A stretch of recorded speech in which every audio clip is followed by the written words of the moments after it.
عورت کی آواز کا پردہ ہے۔ اب دیکھیے کس حد تک نماز میں اس وقت عورتیں بھی شریک ہوتی تھیں، اگرچہ حضور نے فرمایا مردوں کی صف بہترین سب سے آگے والی ہے اور سب سے بری صف سب سے پیچھے ہے، کیونکہ اس کے پیچھے پھر عورتوں کی صف ہوتی تھی، اور عورتوں کے لیے سب سے اچھی صف سب سے پچھلی والی ہے اور سب سے بری سب سے آگے والی ہے۔ سب سے آگے والوں کے سامنے پھر مرد ہوتے تھے، ان کی پشت ہوتی تھی۔ تو اسی طریقے سے اگر غلطی کی ہے تو مرد جو ہے کہے گا سبحان اللہ، امام سے غلطی ہو گئی ہے، مرد کیا کہے گا؟ سبحان اللہ۔ عورت کیا کرے گی؟ اپنے ایک ہاتھ کے پشت پر اپنا ہاتھ مارے گی، اپنی آواز نہیں نکالنی، آواز کا پردہ۔ چھونے کا پردہ یہاں تک ہے کہ حضور نے کبھی کسی عورت سے ہاتھ نہیں ملایا، اور آپ جب بیعت بھی لیتے تھے تو بس زبانی الفاظ کہلوائے اور کہا ٹھیک ہے بیعت ہو گئی، یا ایک کپڑا پکڑا، اس کا ایک سرا اپنے ہاتھ میں دوسرا سرا اس خاتون کے ہاتھ میں، یا ایک تشت کے اندر پانی بھرا، اس میں ایک طرف اس نے انگلیاں ڈال لی اور ایک طرف حضور کی انگلیاں، لیکن مسافت لا اسافح النساء۔ ایک دفعہ ہوا بھی کہ بعض خواتین نے جب بیعت کی ہے تو پھر انہوں نے ہاتھ آگے بڑھایا مسافے کے لیے، حضور نے فرمایا انی لا اسافح النساء، میں عورتوں سے مسافہ نہیں کرتا۔ اسلام میں پردے کتنے ہوئے؟ پہلا پردہ 4 دیواری، گھروں میں رہو، یہ پہلا پردہ ہے۔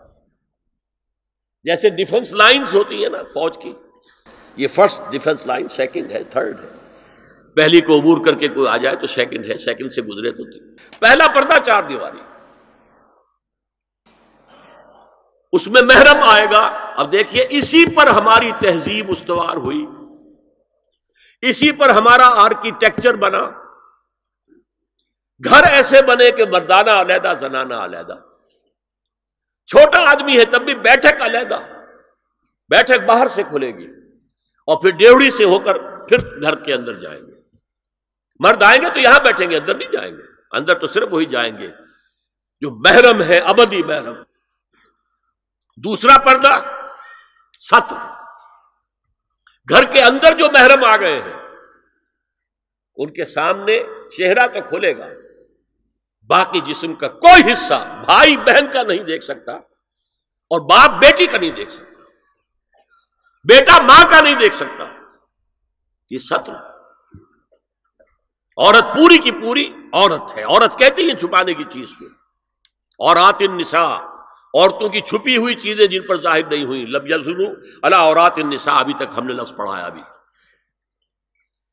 تیسرا پردہ ہے چہرے کا پردہ، یہ ہے غیر محرموں سے، اور جب کہ گھر سے باہر نکلنا ہو اس کے لیے سورہ احزاب میں نے کہا تھا گھر سے باہر کا پردہ، چہرے کا پردہ وہ غیر محرموں سے ہے، اور گھر سے باہر نکلے گی تو غیر محرم سامنے آئیں گے۔ یا ایھا النبی قل لازواجک وبناتک ونساء المؤمنین یدنین علیہن من جلابیبہن ذالک ادنی ان یعرفن فلا یؤذین وکان اللہ غفورا رحیما۔ اے نبی صلی اللہ علیہ وسلم کہہ دیجئے اپنی بیٹیوں سے اور اپنی بیویوں سے اور مسلمانوں کی خواتین سے۔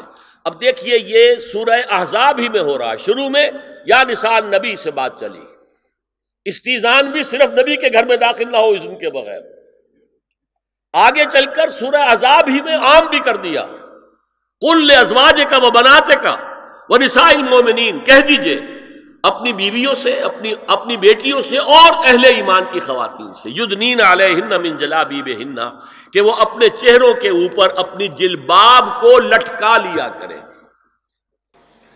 چہرہ چھپ جائے۔ اب اس کی تفسیر میں چاہتا ہوں کہ آپ کو جو مختلف مفسرین نے کی ہے وہ آپ کے سامنے میں رکھوں۔ حضرت عبداللہ ابن عباس نے اس آیت کی جو وضاحت فرمائی ہے اسے حافظ ابن کثیر نے اپنی تفسیر میں اس طرح نقل کیا ہے، اللہ نے مسلمان عورتوں کو حکم دیا ہے کہ جب وہ کسی کام کے لیے گھروں سے نکلیں تو اپنی چادروں کے پلو اوپر سے ڈال کر اپنا منہ چھپا لیں اور صرف ایک آنکھ کھلی رکھیں، دونوں آنکھیں بھی غلط ہیں۔ ہمارے ہاں برقع کیوں بنا تھا؟ دیکھیے چادر میں عورت لپٹی ہوگی، اس کا ہاتھ جو ہے اس چادر کو سنبھالنے میں آکوپائی ہو جائے گا۔ برقع ضرورت کی ایجاد ہے جو ہوا ہے، اور اس کے آگے آپ کو معلوم ہے پچھلے برقعوں میں جالیاں لگی ہوتی تھی کہ نگاہوں سے بھی براہ راست سامنا نہ ہو، اور یہ میں نے اپنی آنکھوں سے دیکھا۔ انقلاب ایران کے بعد جو حاجی آئے ایران سے، ان کو جو میں نے دیکھا ہے، اس طرح چادر میں ملبوس عورتیں ہوتی تھی، لمبی سی چادر، ایک ہاتھ سے اس کو اس طرح پکڑا ہوا ہے اور صرف ایک آنکھ کھلی ہے، دوسری نہیں۔ میں نے شروع میں کہا تھا ہمارے نزدیک اسلام دین ہے، صرف مذہب نہیں۔ اسلام قرآن اور سنت دونوں پر مبنی ہے، صرف قرآن پر نہیں۔ اسی میں ایک اضافہ کیجئے اس بات کا کہ حضور نے کئی حضرات سے یہ کہا، کہیں وہ رشتہ کر رہے تھے، کہ آپ نے ایک نظر دیکھ لیا ہے۔ اب اگر یہ ایک نظر دیکھنا اس کی اتنی اہمیت ہے تو اس کا کیا مطلب ہے؟ اگر تو صورتحال یہ ہوتی کہ ہر وقت چہرہ کھلا ہے، آ رہے جا رہے، تو ایک نظر دیکھنے کی کیا ضرورت ہے؟ وہ تو دیکھا دکھایا ہے۔ زمانہ آیا ہے بے حجابی کا، عام دیدار یار ہوگا۔ سکوت تھا پردہ دار جس کا، وہ راز اب آشکار ہوگا۔ تو ظاہر بات ہے وہاں پردہ ہو گیا تھا، تبھی تو تھا نا کہ ایک نظر دیکھ لو۔ آپ نے پوچھا ایک صحابی سے کہ رشتہ کہاں کیا؟ وہاں کیا ہے۔ تم نے ایک نظر دیکھ لیا ہے؟ اس خاندان کی آنکھوں میں کچھ نقص ہوتا ہے، دیکھ لو، بس ایک نظر دیکھنا ہے، اس کی اجازت۔ تو یہ اجازت ہونا اس کا خود ثبوت ہے کہ عام حالات میں عورت جو ہے وہ دکھائی نہیں دیتی تھی، بلکہ وہ پردے میں رہتی تھی۔ مسلمان جدید تعلیم یافتہ دانشوروں کی منافقت، وہ کہتے ہیں یہ پردہ وردہ سب مولویوں کی ایجاد ہے۔ کبھی کہہ دیتے ہیں یہ تو ہندوستان میں راجپوتوں کا پردہ ہوتا تھا تو مسلمانوں نے یہاں یہ پردہ ایجاد کر لیا۔ میں نے دیکھا ہے عرب کی بدو خواتین کو مکے سے مدینے جاتے ہوئے نظر آتی ہیں۔ ایک خاتون اونٹ کی پوری قطار لے کر جا رہی ہے، ہاتھ میں لاٹھی ہے، پورا مکمل پردہ، چہرہ چھپا ہوا، آنکھوں کے اوپر بھی کوئی انہوں نے وہ حجاب سا بنایا ہوتا ہے خاص چھجا سا، اور ہاتھوں میں دستانے، پاؤں میں جرابیں۔ یہ کون سے راجپوتوں کا پردہ سعودی و عرب کی جو ہے ریگستانوں میں پہنچ گیا؟ بدو جب آتے ہیں اپنی عورتوں کو اسی حال میں لے کر آتے ہیں، اور ان کا یہ ہے کہ وہ احرام کا معاملہ بھی یہ ہے کہ یہاں چھجا بنا کر آگے چادر لٹکا لیتے ہیں، صرف چہرے سے مس نہ کرے بس۔ اور وہ پھر اپنی خواتین کو جب طواف کراتے ہیں تو ان کے گرد گھیرا ڈال لیتے ہیں ہاتھ سے ہاتھ پکڑ کر، تاکہ کسی اور کے ساتھ ان کا نہ کندھا لگے اور نہ کوئی اور جسم کا حصہ بس۔ یہ پردہ وہاں کہاں سے آ گیا؟ سر سید کا واقعہ تو میں آپ کو بتا چکا ہوں۔ اب ذرا علامہ اقبال، میں منافقت اس لیے کہہ رہا ہوں کہ ایک طرف ہمارا جدید دانشور طبقہ، مولوی ملاٹے دیوبندی ہوں، فلاں ہوں، یہ ہوں وہ ہوں، یہ دقیانوسی ہے، اصل میں تو سر سید احمد خان، اور پھر علامہ اقبال۔ علامہ اقبال کا حال کیا ہے وہ سن لیجئے آپ۔ انگریز سرکار لارڈ ولنگٹن کے زمانے میں علامہ اقبال کو اپنا گورنر بنا کر جنوبی افریقہ بھیجنا چاہتے تھی۔ من جملہ دیگر شرائط کے ایک شرط یہ بھی تھی کہ تمام سرکاری تقریبات میں بیگم اقبال ان کے ہمراہ ہوں گی۔